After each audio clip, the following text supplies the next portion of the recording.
Friends, ఈ video ఏంటిదంటే లక్షట్పేట మండలం మదర్ తెరీసా స్కూల్లో బాయ్స్ స్వామి మాల వేసుకొని స్కూల్కి పోతే టీచర్స్ ఎగ్జామ్స్ రాయనీయలేదంట. అందుకే పేరెంట్స్ వచ్చి గొడవ వేస్తున్నారు. చూడండి.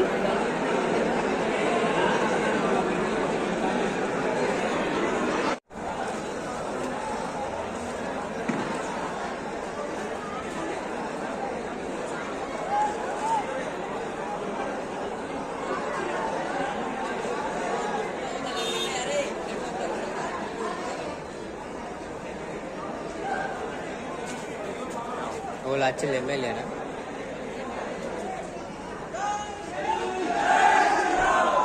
కమిషనర్ వచ్చిండ్రా? లేదు, కమిషనర్ అనుకుంటా.